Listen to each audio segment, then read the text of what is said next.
this Ezekiel here. I don't know what Bible version you got, but that's not right.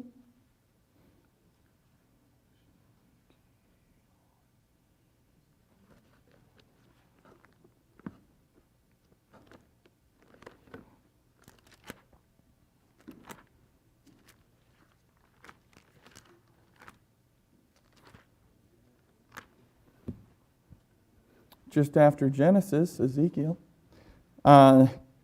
Anything can be said about that. All right. We'll, in Sunday school this morning, want to play a short little game called opposites. I'll say a word, you just say the opposite of said a word. Small, big, large, in charge.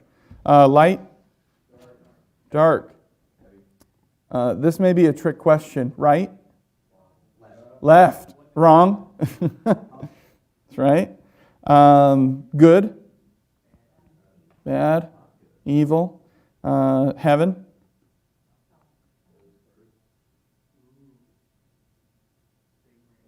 Angels. And God. Nothing. We're going to talk about that a little bit. I do not believe that Satan is God's opposite. That they have opposite motives, yes, but not an opposite being.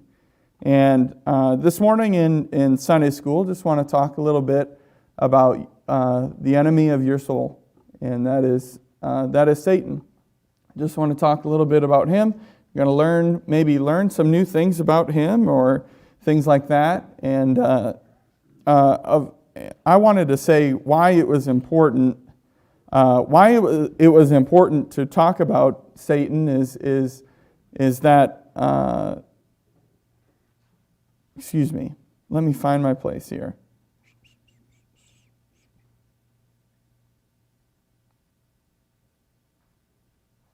Oh, there it is.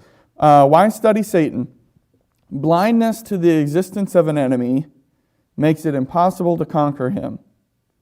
And you can say this about, I enjoy sports, or you could have a military illustration, but if you do not study your enemy, or in a sport, or in a combat way, what do you expect? You're going to be caught off guard and be surprised at anything that happens and anything that goes on. And so we must, just for our Sunday school, I just want to teach a little bit and have you learn a little bit about our enemy, because he certainly is there, certainly does exist, and we ought to learn to be just better equipped as Christians and just to be more wise as we carry on in our lives. There are 7 books that speak of in the Old Testament, 7 books in the Old Testament that speak of Satan, and every writer in the New Testament mentions him. There's 29 references to Satan in the New Testament, and of the 29, Jesus is speaking in 25 of them. So this was a prominent thing. If I could answer the question, who is Satan's opposite, I would believe that would be Michael the archangel. And I gave 2 reasons. Michael and Satan are the same being. They're on an equal playing level as beings. And second, Michael is the arch or the head angel, and Satan is the arch or the head demon or satanic thing. So there we go. Then in Ezekiel it speaks of Satan, and that's why we're there here today. It actually speaks of God creating him. So that's the first thing that you ought to know. Satan is created. Lucifer is created. Lucifer is a created being that God created. And so, again, can't be God's equal or opposite. God was never created. He always been, he always has been, and he always will be. And Satan had a beginning, and he will have an end. And I want to say, excuse me, it is Lucifer that was created. Satan was a choice. But Lucifer was created, an angelic being that God created. All right, Ezekiel 28, go to verse 11. We'll start there. Ezekiel 28:11. In a little bit of context, Ezekiel is a book of judgments against the nations that have been cruel to Israel. And Ezekiel was called by God to be the speaker of God, telling and judging people against him. He begins chapter 28 by judging Tyrus, and then in verses 11 to 17, he's judging the power that's behind Tyrus, which then would be Satan. You cannot read verses 11 through 17 and attribute them to a human being. What he is saying is, the prince of Tyrus is this way because there is a king of Tyrus standing behind him, none other than Satan himself. So we'll read that. Ezekiel 28:11. Moreover, the word of the Lord came unto me, saying, Son of man, take up thy lamentation upon the king of Tyrus. So now he's talking about Satan, king of Tyrus, and say unto him, Thus saith the Lord, Thou sealest up the sum, full of wisdom and perfect in beauty. So now we're talking about him being created. Thou hast been in Eden, the garden of God. Every precious stone was thy covering. The sardius, the topaz, the diamond, the beryl, the onyx, the jasper, the sapphire, the emerald, and the carbuncle, and gold. And excuse me if I said one of those wrong. The workmanship of thy tambrets and of thy pipes were presented in thee that the day thou was created. I'll just pause right there. We learned what Lucifer looked like when he was created. He was a being that was full of stones. Jasper, beryl, onyx, diamond. And these stones, if you read between the lines a little bit, these stones are reflective stones. So that when God showed his light and when Lucifer was in God's presence, all he was a reflection. That was a piece of his job, was just to be a reflection of God's light, not any light that was created on his own. So, and then at the end, you notice these words, workmanship of thy tabrets and thy pipes. Now you see he was a musical instrument. Lucifer was a musical instrument. It's hard to imagine this. Maybe did he flex his muscle and then a sound played? I'm not sure. You can have your imagination and use that. But he was a reflection of God. And secondly, he was a musical instrument. He was able to play and lead the angelic band and choir in song. Then let's continue verse 14. Thou art the anointed cherub that covereth. So he had a place of position. He was higher up than just the average Joe Schmo cherub. That was funny. He was higher up than that. And I have set thee so. God put him there. I have set thee so. Thou wast upon the holy mountain of God. Thou hast walked up and down in the midst of the stones of fire. What this is talking about is God's throne. You've been in the throne room of God. You've walked up and down, and you've been up in the mountain. Thou was perfect in the day thou was created. By the way, he was created until iniquity was found in thee. Here's the big problem. Till iniquity was found in thee. By the multitude of thy merchandise, they filled the midst of thee with violence, and thou hast sinned. Therefore, I will cast thee out as profane from the mountain of God. I will destroy thee, O covering cherub, from the midst of the stones of fire. Thine heart was lifted up because of thy beauty. Thou hast corrupted thy wisdom by reason of thy brightness. I will cast thee to the ground. I will lay thee before kings, that they may behold. Thou hast defiled thy sanctuaries by the multitude of thine iniquities, by the iniquity of thy traffic. Therefore will I bring forth a fire from the midst of thee. It shall devour thee, and I will bring thee to ashes upon the earth in the sight of all them that behold thee. All they that know thee among the people shall be astonished at thee. Thou shalt be a terror, and never shalt thou be any more. I read a long piece there at the end. But a lot of times in our mind, and one time I saw a painting or a drawing or something, and this is not to be humorous, but it was Satan and it looked like Jesus was in an arm wrestling match. And the two were equal right here. And behind them were people cheering and fighting for the other. And in that painting, they were exactly equal. They were up straight, exactly equal. And I don't want you to ever get the thought in your mind that there's anything equal to God. There is certainly not. And when we all read that at the end, God is saying in great detail, I'm going to destroy this being. I've got this. He's not going to exist anymore.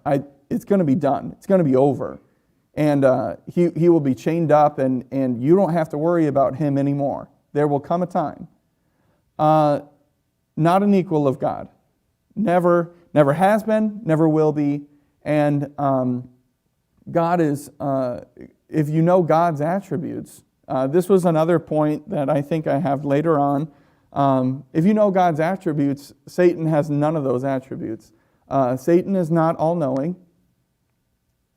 So he does not, oftentimes I just feel like we give him more power than what he really has. I'll just say that. I'm going to choose not to dive deep and explain. Not all powerful. He's not in all places either. You can only be in one place at once. And he's not in hell. He is among the earth.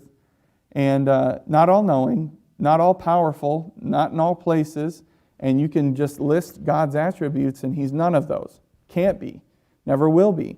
Because God and Satan are not anywhere close to the same playing level of anything.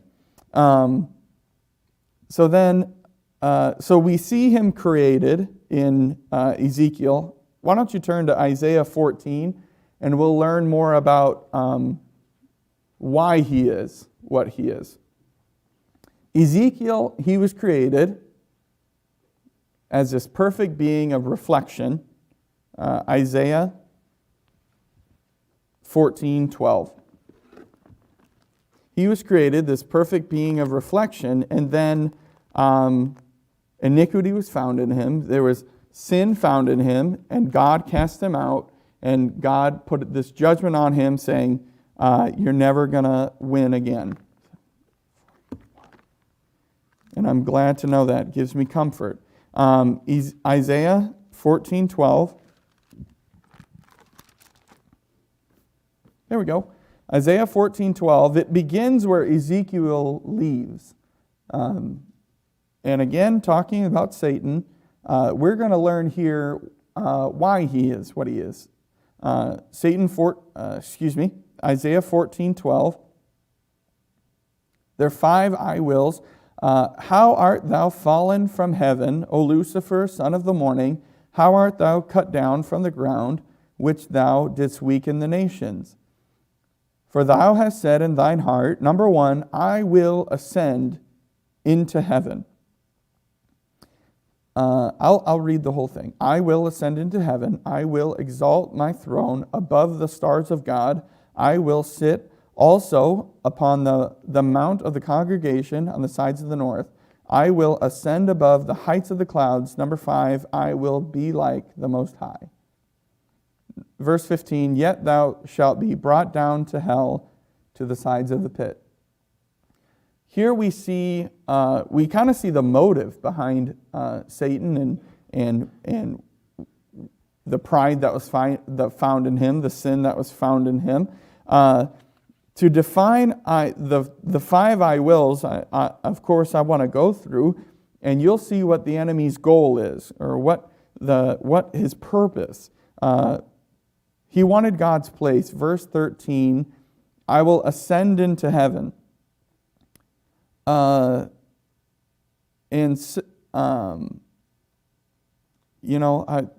this will go really, really deep. But there are 3 levels of heaven. And one level is the atmosphere, and the second is the place where the angels live, and the third is God's throne. And when Satan said, I will ascend into heaven, he meant Satan dwelling in the heaven that is included with angels, thought it no longer good enough to visit God's throne, but he wanted to move in and make a place. He wanted his own. This place where only God can be, and thus Satan wanted God's place. First of all, I will ascend into heaven. Secondly, he wanted his position. I will exalt my throne above the stars. The stars of God is an Old Testament expression for angels. In Job, it states, when the morning stars sang together, it's speaking of angels. Satan was a general in the angelic army, but not the commander. And Satan said, I wanted to be the commander. He in charge, and he was never in charge, but he was in charge, but he never originated orders. He carried the orders out. And when he said, I will exalt my throne above the stars of God, it said, I'm no longer good enough to be in charge of the cherubim, but I want to be in charge of the whole angelic army. And I don't want to submit myself to anybody else's authority but my own. I will become ultimate, and I will be original, and I will originate the orders, and I will listen to no one. That's the I will of exalt my throne above the stars of God. I'll be the highest being that there is. Then, the next I will, Lucifer wanted God's power, verse 13. I will sit also upon the mount of the congregation in the sides of the north. He says, I want control over the affairs of the entire universe.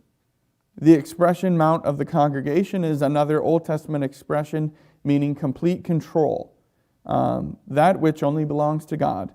Isaiah 2:2 says, and it shall come to pass in the last days that the mountain of the Lord's house shall be established on the top of the mountains and shall be exalted above the hills, and all nations shall flow to it.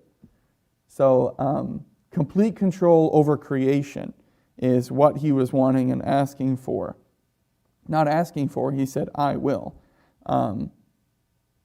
So he wanted now complete control over the angelic army, and then complete control over creation.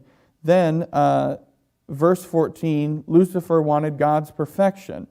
I will ascend above the heights of the clouds.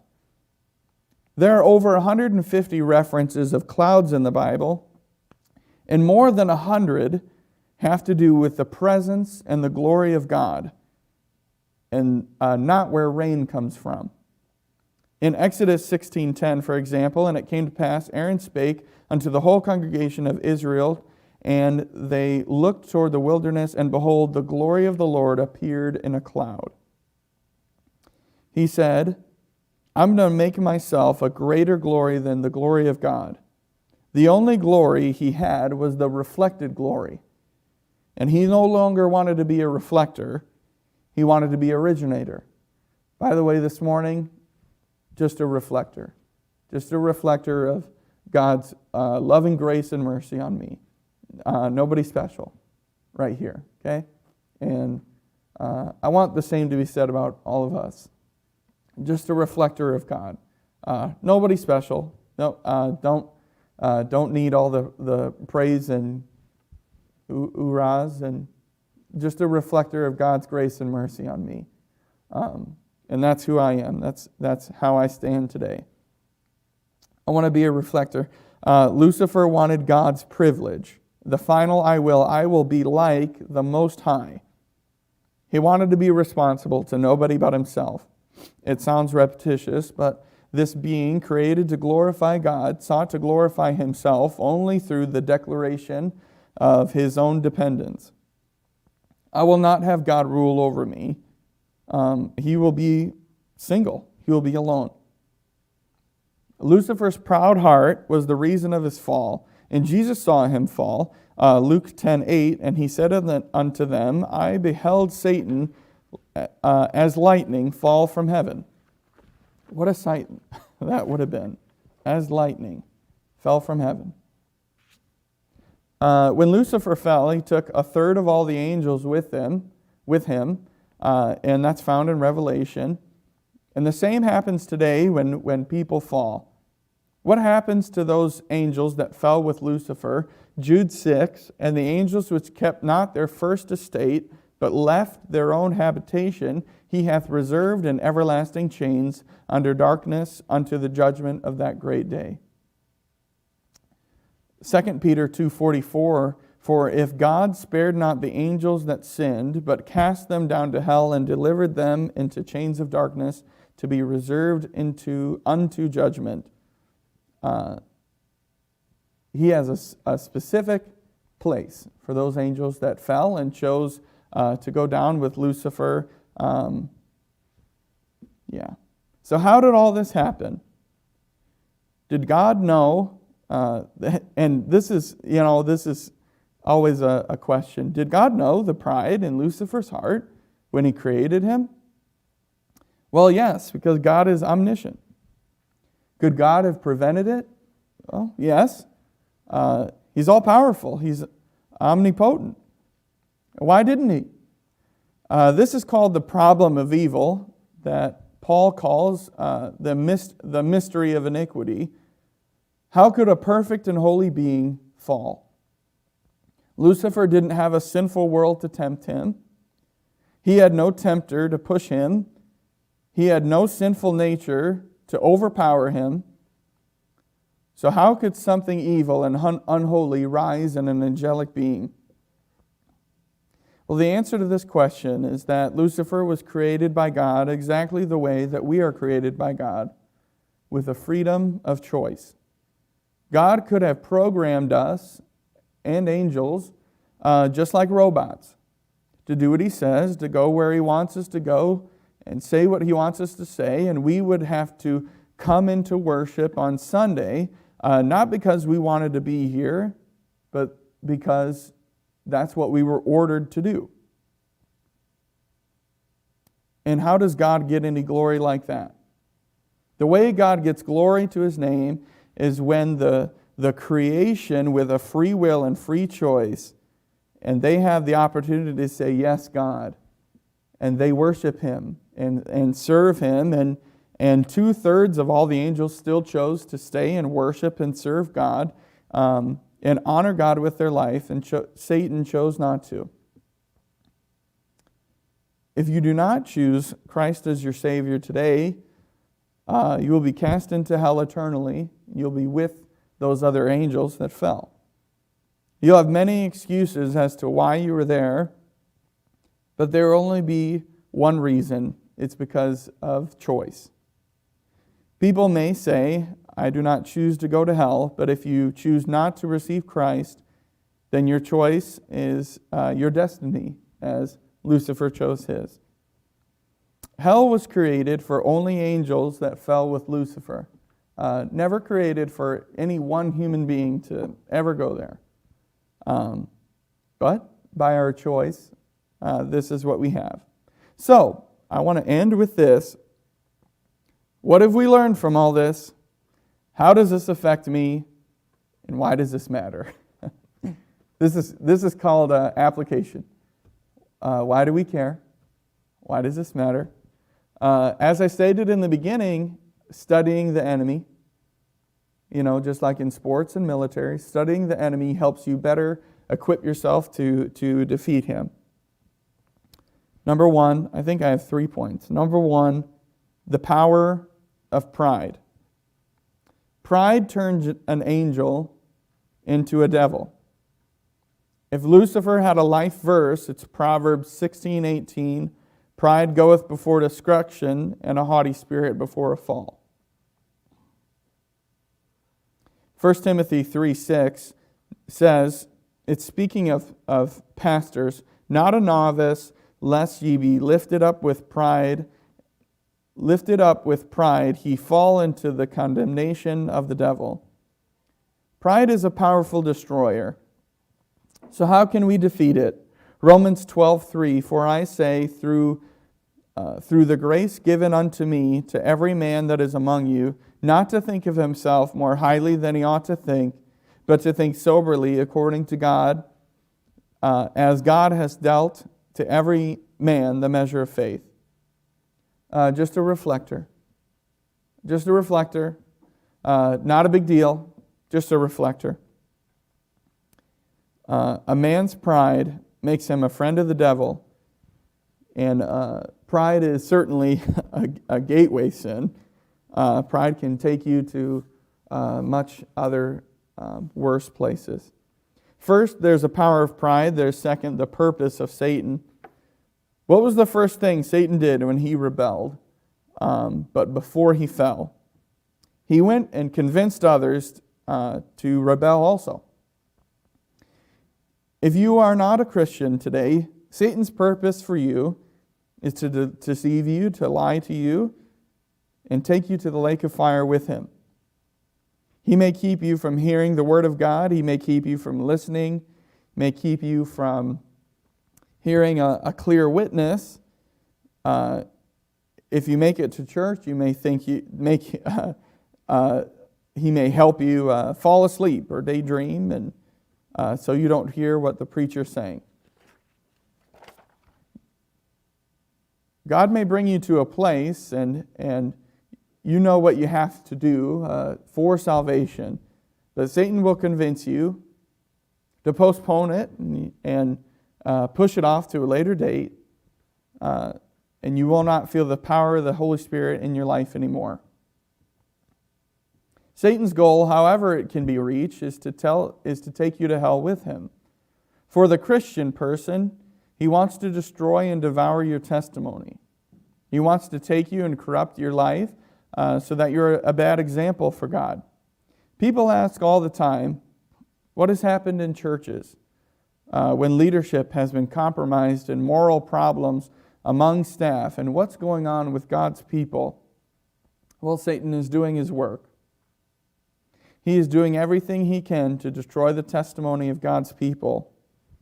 Luke 22:31, and the Lord said, Simon, Simon, behold, Satan hath desired to have you and sift you as wheat. 1 Peter 5:8, be sober, be vigilant, because your adversary, the devil, is a roaring lion, walketh about, seeking whom he may devour.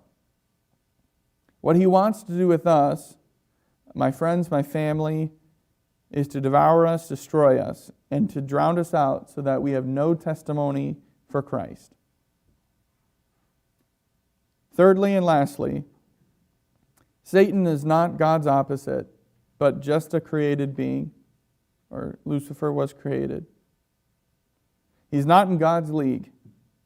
He can create a lot of stress. He's a powerful creature who has done a lot of damage. But when it comes to measuring up before God, there is a no contest. And we know who wins in the end. When Jesus died on the cross and he rose again, Satan was defeated then and there. And the judgment is already pronounced against him. We are waiting for the sentence to be carried out. We as Christians, we do not have to be walking around terrorized by the enemy. His final resting place is the lake of fire forever. Remember that verse, greater is he that is in me than he that's in the world. While we look now and hear the news of Christians being martyred and Christians losing in political debates and laws that are not going God's way, and it looks like we're failing as believers in Christ, We know the one who is in charge. God has won the victory, and we are victorious with him. Any comments, questions, clarification? All right. That is all I have this morning for